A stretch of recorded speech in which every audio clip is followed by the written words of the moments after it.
Welcome to the 16th installment of The Living History of Bill Thomson. I'm Relendra, interviewing my father, Bill Thomson, about his memories and experiences in life. Welcome, Dad. Well, hi. Hi. So let's see, last time we were talking about the period of time in the 1980s and early 90s. Okay. So I'm wondering if there's anything that occurs to you. We were kind of jumping around a bit. Is there anything that... I'm trying to remember back that far. Well, we were living, we moved into the greenhouse on Garfield Street in Okay. 1986. Okay. A couple years later, Mom got her first breast cancer diagnosis and treatment Yeah, in the that's right. late 80s. Yeah. I told you that story about how that all unfurled, didn't I? Yes. God, I just wanted to sue the SOBs, Yeah. And yeah, so you were still department chair at WSU. Yep.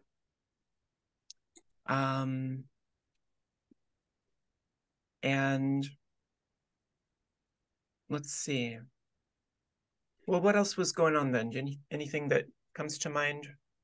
Well, mostly it was just trying to, when I became department chair, it was just about that time. Mm-hmm. And that department was a mess. A guy who had been department chair for like 150 years had never done anything, and so it was really, the department was in bad shape. But they had just hired three young professors, and so that's when I decided that would be a good opportunity to try to build something. And so first, before I even decided to leave Idaho, I went and talked to them, and I wanted to make sure that they wanted to go where I would want to go, because otherwise it would be pointless. And to a person, they all did. And so I don't know if I told you this one or not. So I go up to Bob Ferguson, who was at the time the vice president, I think, at Idaho, and he'd been the department chair of chemical engineering there for many years. And so he says, I told him I've got this offer to go over to WSU, and he says, well, let me see what I can do. Well, maybe we can do something. He opens up this big fat book, with all the the salaries and all, and he says, oh, well, Lou Edwards and you're both, equally qualified. You're the best guys in the department, but I can't afford to give you a raise or anywhere come near the offer you have from WSU. But I'll tell you what, I promise to take a look at it again if you stay. Yeah, right. Thank you. Goodbye. Yeah. You know what would be a good story if you can remember it? This just occurred to me. It's a short story, but it's the one where you went and interviewed, you were doing some kind of consulting work up in Kellogg, Idaho, about the pollution there. Say that again. You were doing some kind of consulting work at Kellogg, Idaho, with the mining and pollution with lead. Where was I doing the consulting at? In Kellogg, Idaho. Oh, Kellogg. Yeah. To Bunker Hill. Yeah, Bunker Hill. Yeah. That's right. Maybe, do you remember the story of like when you spoke to the executive there? Oh, yeah. You everything was fine. They were putting out sulfuric acid fumes, and the wind blew west to east, right? So it blew all over that area, and kids were getting sick, from the pollutants they were dumping out there. And so we went out and put monitors on there to see what, and oh my God, I mean, you should have seen the stuff that was being deposited, all along that corridor. So they sent down this guy to kind of tell us how wrong we were for doing this, because there was no problem at all. And I had been in a class, so he was sitting in the conference room with Lou Edwards, and I came in and we started talking, about it, and we sat down and he was telling us how there's no problem at all with. Oops, there Oh, goes kitty cat. So, okay, you got to get down, Emma. Thank you. So, we figured that that's what would happen, yeah. and then he finally says, I've been living here in Kellogg for 45 years, and there's absolutely no truth to that there's any problem at all. We're all in good health. And then he stands up and he can hardly stand up and he falls into the chair. Okay. It was really hilarious. Yeah, you were saying his whole body was like trembling and shaking. Trembling, yeah. Yeah. Um,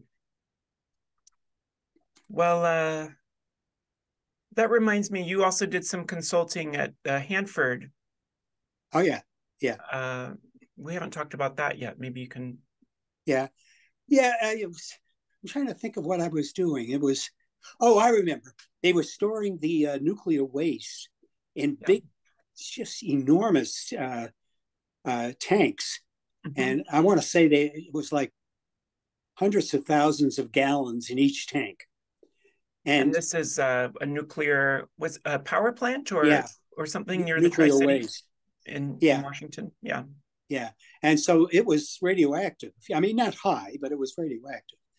And they had, I forget how many tanks. And all they kept on doing was building more tanks to put more of the stuff in there. Yeah. Well, meanwhile, the older tanks that had been there for quite a while were starting to leak. And so I got involved. I can't remember how I got involved, but oh, I know how. I did consulting for Patel, Uh-huh. and they were over there in that area. So they were kind of independent of. It was Arco, I think, that had the contract with the tanks, Okay. and so they tried to keep convincing me that there was really no problems, but every time we took samples, you took air samples and there was stuff coming out the vents and Yeah. there was stuff leaking out of the bottom of the older tanks. It was a real mess. Yeah. uh, and the other thing was that I can't remember the chemical. It was radioactive, but I can't remember which one it was. And it was heading towards the big river there. You know, Yeah. and the is that the I think Columbia? I think that'd so. be the Yeah, Columbia River. Yeah. yeah. And they said, "Oh, there's no problem at all." Yeah, right. Oh well. Yeah. How did that ever resolve at any point? Uh, Well, they actually had they could fix it. They yeah. just had to, and the problem is they didn't want to spend the money Okay. to fix it. So the only solution that they could think of was just it was cheaper to build a big tank and dump the stuff in there. Hmm. And with time it would decay, but it took quite a while. So they finally stopped doing that and started treating the waste, and so that it wasn't radioactive anymore. Okay. How did they do that? I can't remember exactly how they did it. I think what they did is they separate before they put the wastewater in the tanks. Hmm. They were able to separate the chemical compound. It was one of the hydroxides. I can't remember which one. It was a Okay. caustic, and so it was either sodium or potassium. And they just separated that stuff out, and of course that made a very compact, small quantity rather than 4% of this radioactive stuff in 100,000 gallons of liquid. Right. Yeah. So, and that stopped the problem. It Okay. took us about 2 or 3 years, and there was a lot of politics involved. Hmm. And I was doing consulting for Patel at the time, and Patel was kind of, they were right there, and they had lots of contracts from the company that was doing this. So they were sort of in the middle. They wanted to clean it up, but yet they didn't want to lose their contracts. And I was in Uh-huh. the middle of it all. So it was quite an experience. Yeah. I'm remembering in 1986 was when we had the first home computer. Okay. Our first computer. in the Okay. family. Yeah. And it was, and then you had one computer for just a little bit of time, but you switched over to one of those computers with the black and orange monitor, no color at all, Yeah. just type. And you were writing your textbook on that. Oh yeah. Yeah. Yeah. Yeah. That's right. I forgot about that. Yeah. So I remember you were working on that textbook, in like the late 80s and early 90s. Yeah. Yeah. That was did I ever tell that reminds me, I think it was about that time. I may have told you this story already, but um, Paul had called up and he was working at where was he? He was down south somewhere, in California, and he wanted to. He had done a derivation. Remember now, this is the guy who never even opened the transport phenomena textbook, Right. and so he sends me this thing. He says, "Take a look at that. We want to start applying this stuff to fluid that's different. It's not like water. It's not a Newtonian fluid." Uh-huh. And I said, "Well," he says, "Let me. Can I send it?" Yes, sure. So I looked at it and I said, "Oh my God." So I called him back. I said, "This is graduate level fluid mechanics. How did you do that?" He said, "Oh, I read the book." Uh-huh. Well, anyway. Yeah. So let's see. We talked about Priest Lake a little bit. Do you have any other memories of Priest Lake? We were Well, still had the cabin there at this time. uh, I can't remember what we've already talked about, but Not much, just basically that we had the cabin there yeah, and kind of where it was, and it was a lake cabin. yeah. And Dave Drown used to come up with us all the time to help Uh-huh. because to get the water going in that old cabin, uh, I had to go crawl under the house, Uh-huh. and that's where the pump was, Yeah. and the line for the pump went all the way down to the lake. So Dave Drown would go down to the lake and mess with the pump down there, and Mhm. I would be under the house seeing if it was on yet, and it would take us usually 3 or 4 hours before the damn thing would work. Yeah. And your mom was, beside herself trying to be able to cook when the water may or may not be running and Uh-huh. the toilets may not be working. Right. So we finally, of course, we built a brand new place there, eventually. So Yeah. Because there was issues, there was an easement on the property. there was what? There was an easement on the property, Well, and that became a point of contention. yeah, yeah. It was a lot of it had to do with the water and access to the water. Yeah. But when we finally straightened it out, what we did is there was let me see, I'm trying to think of which direction. The southern part of the property, uh, we left that to be open to anybody who wanted to go down to the water, even though it was on our property. Right. So that's how we solved it. Yeah.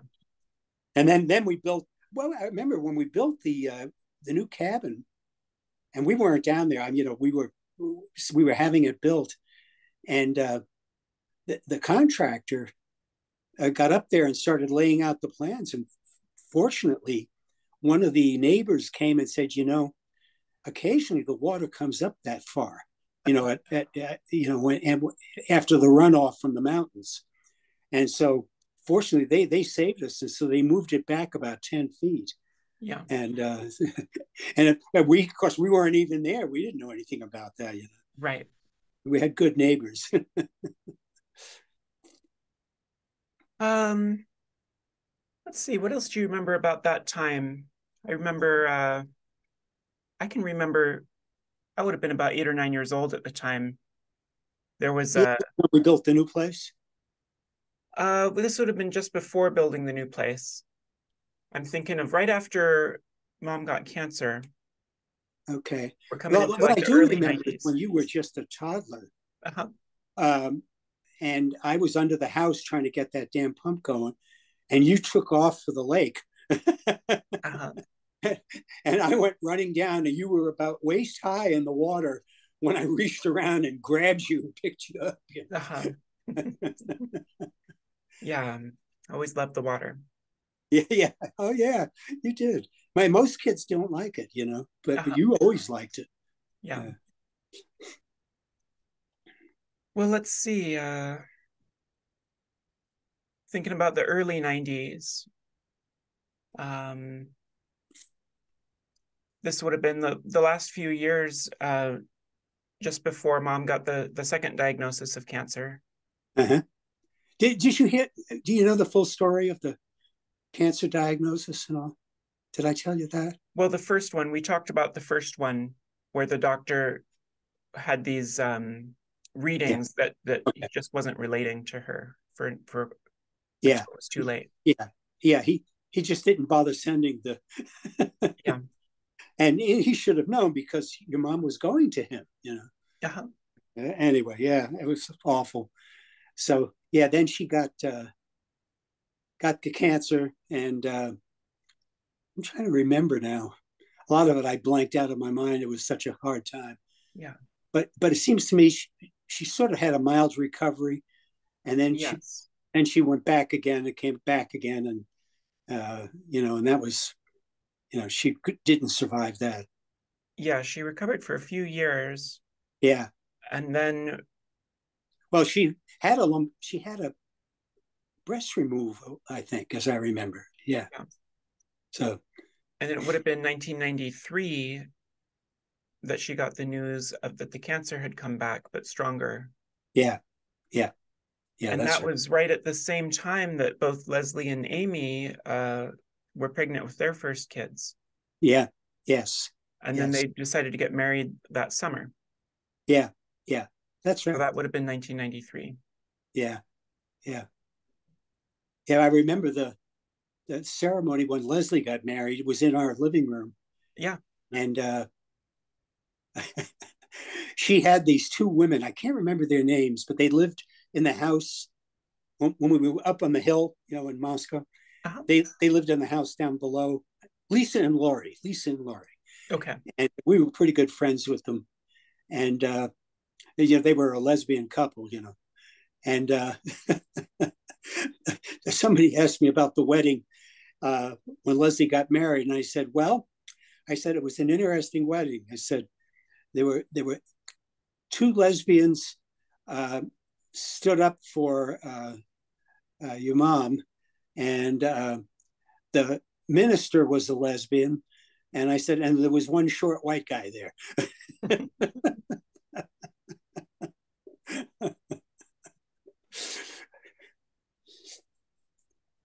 And then Amy's wedding was up in Alaska. The what? Amy's wedding was up in Alaska. Emmy's, yeah. Oh, that was an interesting one. So we go up there. Let's see. Were you? Did you go up with us? Were you born at that point? Yeah. Okay. Uh-huh. And good old Mike, he shows up to the wedding, and he forgot to put on some socks. Uh-huh. Yeah. Yeah, there was kind of a crisis that trying to find some socks for him to wear Right. so he could get married. I think his dad gave him his own socks, and I said, "So what are you going to do? Are you going to go home and get another pair?" He says, "No." Nah. He says, "I don't like weddings. I'll just stay in the car and listen to music." What a wedding! Yeah. uh, Well,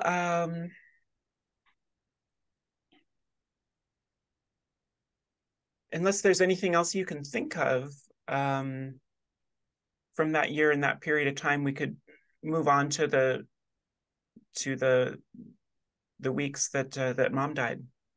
okay. Yeah. So she went up to Seattle for treatment. Now she was getting a special kind of treatment. It was like an experimental treatment, as I Yeah. recall. Yeah. That's Yeah. right. Do you remember much about what that was, or? No. Except it didn't work. Yeah. I can't remember what it was. Well, my sense was that it was just like a really harsh treatment, just like really bombarded the body with really intense radiation Yeah, and yeah, it was, and poisons, and she, to try to and kill she the had to cancer. recover from the effects of the radiation, Hmm. and it did nothing to the cancer, So because the cancer by that time had spread, Yeah. and once cancer spreads, you don't have much of a chance of beating it. So she had been And up there a few times for treatment yeah, in Seattle. yeah, And then a couple days after Christmas in 93, she went up for another treatment in Seattle. yeah, yeah. That's where things went wrong. That's right. That's right. Yeah, yeah. It was. Yeah, and of course, I was torn between wanting to go to the doctors and punch them out, Uh-huh. and try to comfort your mom and deal with my own you know emotional problems with all of this. But Yeah. it was awful, and it didn't have to happen that way if they'd just been paying attention. And that was when I learned to. Now I pay over attention to everything, Hmm. And sometimes like Artie gets mad at me when I'm. But I said, I got burned once, and I don't ever want to do that again because I wasn't paying attention. So Yeah.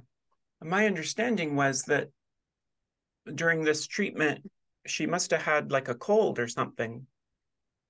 And they gave her the treatment anyway, or they didn't realize she had a cold, or they just, it's not clear exactly what happened, but the treatment killed all the white blood cells in her body. yeah. And so then she had this cold that she couldn't Oh fight off, yeah. and that's what Yeah. killed her. Yeah. That cold was really. Yeah, you're right. Back then they were all these things were kind of experimental. They really didn't Yeah. have a lot of data or even think about. Well, it kills the white blood cells, so these days if they tried to do something like that, they would put people in isolation Hmm. so that they wouldn't catch anything until the treatment was over. Yeah.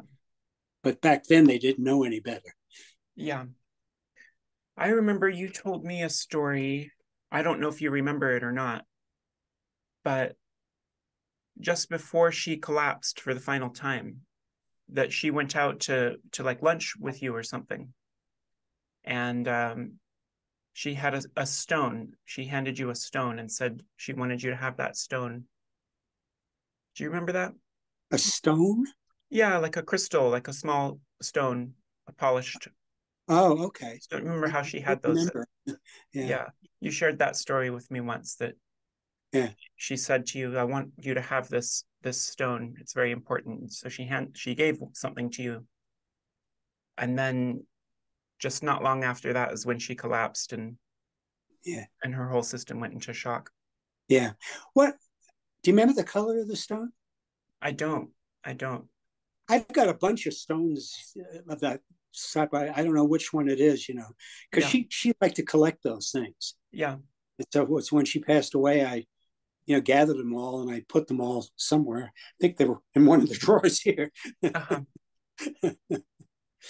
uh, anyway, yeah, she's she, and of course, after she passed away, I went up into the attic upstairs, and oh my God, the writings. And I've got them all. I kept them all. I couldn't even read them, because I don't think I've ever sat down and read them, and but I've kept them all. Well, you told me that you read them that that summer of 94. Well, I read some of her stuff, but there's a lot I Yeah. didn't read. Yeah, Yeah. yeah. So a number of years ago, you gathered all of that in a big box and gave it to me. I gave it to you. Oh, And so you've got it. Good. I don't have it anymore. I read all of it, but I handed the box off to Amy. Oh boy. So she has it now. It's up in Alaska with her. Okay, so you're the only one that's ever seen it. Maybe Amy. Yeah, there's a few things that some other people have read that I know of, but as far as I know, I'm the only one who's read all of it. Who? Oh, yeah. Yeah, You're the only one. Yeah. as far as I know, because I don't think Amy still has not gotten to it. Oh, and never will. I I wonder what Leslie would like to see. Leslie is more prone to that kind of thing. Amy Yeah. isn't. Well, we had that family reunion about 5 years ago, 6 years ago. And so I brought the stuff with me. I read it that year and then brought it with me and was like, hey, I've read all this stuff. Who wants to read it next? And so Amy was the one who wanted to. And that's when Amy's got it? Mm-hmm. Yeah. Okay. Um, I hate to bug Amy because, she has a lot of problems with that kind of stuff. She probably doesn't even remember where it is. Because I know Leslie would really like to read it. Um, Well, yeah. So do you remember anything else about her death and how that transpired? just I do remember the service at the Unitarian Church. Mm-hmm. And I remember everybody spoke, and you were, I forget how old you were then, it was 8, maybe 9. I was 13. Were you that? Okay. Yeah. I know you did. I asked, do you want to say anything? And you said no. you you Yeah. were you were pretty much in shock. Yeah. Yeah. Yeah. Yeah, but a huge turnout for the memorial. There was Leslie hated Susan Calvert, Uh-huh. and and I remember when Leslie gave her talk up there, Yeah. she said, "Some people thought my mom wasn't a cool person." And then Uh-huh. I think she looked right at Susan Calvert. Susan Calvert was a real case. I don't know whatever happened to the Calverts. I don't really care. Yeah. Uh, but Susan was just into the DuPonts, the people who rented our house Mm-hmm. one year, the year we were down in California, and they took all the light bulbs with them.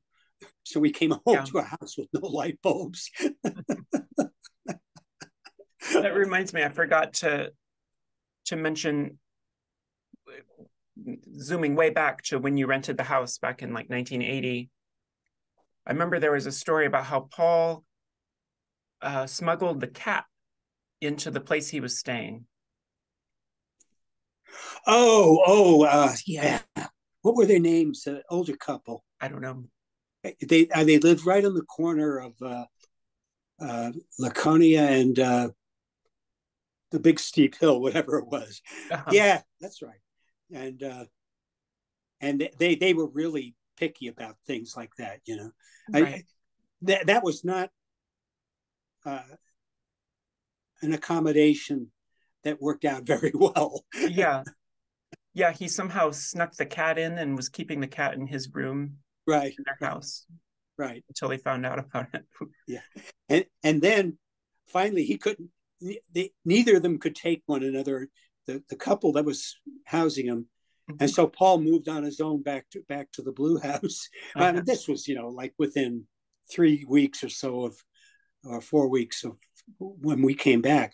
But then Yeah. there was that big, huge snowstorm, and Paul and Leslie were up on the roof shoveling off the snow off the roof. Your mother about had a Oh, heart attack. well, not the snow, but the ash from Mount St. The Helens. ash from Mount Helens. That's Yeah. right. That's right. That's right. That's right. Well, let's go. So how was it for you after mom died? This was Oh, 1994. it was really tough. Yeah. And then I had Carol Hughes always trying to fix me up with these horrible women. Uh-huh. And who was Carol Hughes? What's that? Tell us about Carol Hughes. Yeah, yeah, yeah. Or just like tell us a little bit about who Carol Hughes was. Oh, well, she the first time I met Carol Hughes, she was a teacher at Moscow High, Mm-hmm. and Paul and Leslie, or maybe both of them, said, "There's a woman who's our teacher, and she talks funny like you do." She said to me, like a New York accent. Uh-huh. I said, "Yeah, and she's from Staten Island." And I said, "You no kidding?" So so I went down. I guess there was some kind of a meeting where everybody was meeting with the school board or something, and Carol was there. So I introduced myself to her, and turned out, of course, that we knew some of the same people because we were about the same age, Uh-huh. and even though she didn't live in New Brighton. And Yeah. so that's how we met Carol Hughes. Yeah. And I'm still in touch with her. She and Casey, where are they living now? I'm trying to think of where they live. California, I think. Okay. But I used to hear from Casey regularly because Uh-huh. he and I were kind of friendly, but he's kind of, I think there's something wrong with him, some kind of an illness of some sort. Yeah. So, uh, So you were saying Carol Hughes was trying to set you up, you were grieving, yeah. and but then it was that summer, wasn't it, that you met Artie? Well, I put an ad, I wanted to date, Mm-hmm. and I put an ad in the Spokane paper. This is a funny one. So got a number of I even met one woman. Oh, she was awful. I mean, she was very good looking, but her personality was just. She lived up in Spokane, and I went up to Spokane, and we went out, to dinner at a fancy place or something like that. But this never would work, and I could tell by her personality. And so then let's see what happened. Oh, then so I had placed an ad in the Spokane paper, Mm-hmm. and Artie answered, and and she left a message and says, "This is Artie. I'm responding to your ad."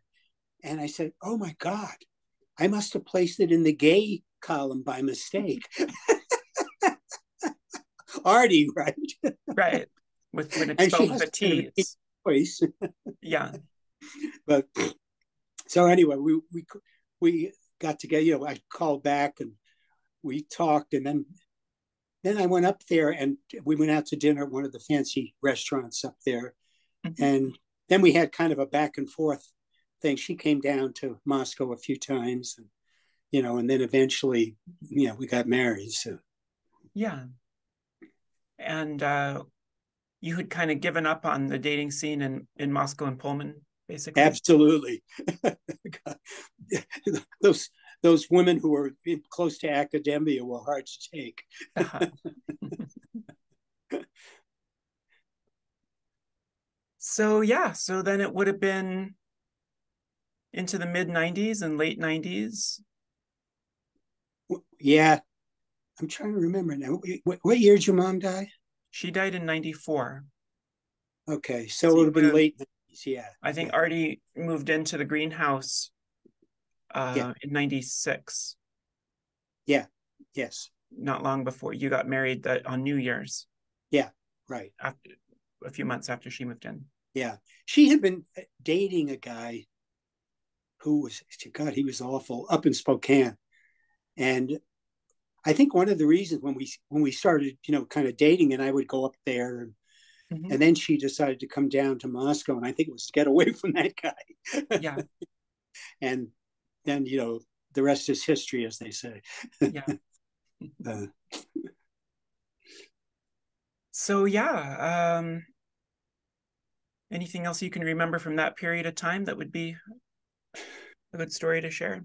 Now, it's like when you get to my age, your memory, you lose a lot of the short term memory, Uh-huh. but not the long term memory.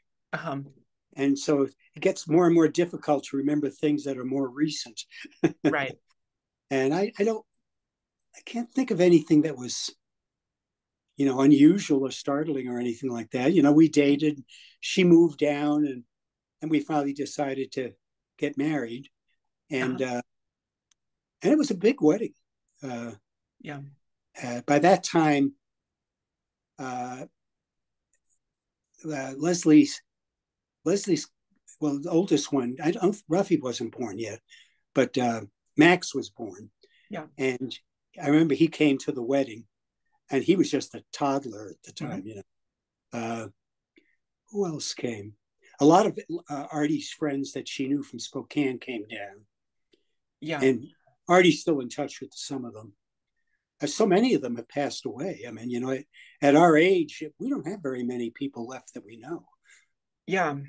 Catherine, she would have already been in college, so she must have come to visit from Colorado because that's where she went to college the first year. Who went to college the first year? Oh, Katie? Yeah. Yes, yes, yes, yes, yes. That's right. That's And right. speaking of her, that's another thing. That was kind of a big event from sort of the early 90s was the Crohn's disease issues that she had. The what? Remember when, Oh, the Crohn's. Yeah. Oh yeah. my. Yeah. It was awful. She lost, I forget how much weight. Mm-hmm. And you know what she was on, by the way? Prednisone. Yeah. The same thing I'm on. Yeah. And she told me she was on it for 10 years. Yeah. And, I'm trying to get the hell off it because it can do some damage to you. So I'm down to, alternating 5 and 10 milligrams a day Mm-hmm. and trying to get to 5.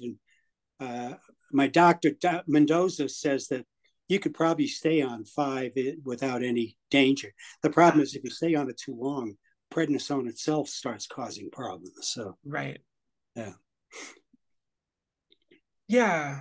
Yeah. So she was suffering from that when she was maybe in junior high, Oh, yeah. Oh, age 12, 13, 14, somewhere in there. yeah. And she was really skinny because she couldn't eat. Yeah. Yeah. Yeah. It was a bad time. And your mom had died. And so I was trying to deal with it and go to work. And oh, God, it was just awful. Yeah. Yeah. And then, yeah, the house up at Bead Lake would have been completed. That was completed in 94. So just after mom died. That's right. That's The right. two of you had designed it and Yeah. started building it And we together. got to go up there. It was in its final stages. Yeah. Your mom and I went up and so that she could see it and all, because we knew, I knew that she was really seriously ill. Yeah. And she got to see it and really liked it. And, yeah. Yeah. So, yeah, that was how things shifted from Priest Lake to Bead Lake. Yeah. And then mom died and you met Yeah. Artie and Yeah. the two of you were married and she moved down to Moscow. Right. That would take us right up to 1998, which is the year Uh-huh. I graduated high school, being Uh-huh. the youngest kid. And so I moved out and you sold the Garfield Street house. You didn't you go to school up in Washington or someplace? No, I went to University of Idaho, but I moved into an apartment. That's right. That's right. But yeah, at one point you went to school somewhere. Was it on the East Coast somewhere? No, Who am I thinking of? I don't know. Katie went to Colorado for a year, Maybe it's Katie. It was Katie. and Yeah. then she moved to California Yeah. Yeah. and lived there for a while until she Yeah. finished out at Santa Barbara. Yeah. Yeah. Yeah. So you started school at Idaho? Yeah, Okay. Okay. yeah. And so I was living in an apartment, moved in with Rose, who I was Yeah. dating at the time. Yeah. And then you and Artie built a house kind of on the outskirts of town Yes. to Yeah. move into for Yeah. yourselves. Yeah. The big house. So I can't remember what that part of town was called now. Do you remember? Well, it wasn't even in town. It was like about a mile out of town. Yeah, I know, but it was called something. But Canterwood was the name of the street, maybe. Yeah. Well, Canter. Yeah, but we're at Canterwood Estates. Canterwood okay. Estates. We've got to wrap it up there for this time. So let's pick it up from there next time. Okay. Okay. Okay. All All right. right. Well, it's always good to talk to you. How you doing? Everything going okay with you? Oh, let me stop the recording. What's that? I'm going to stop the recording now. Okay.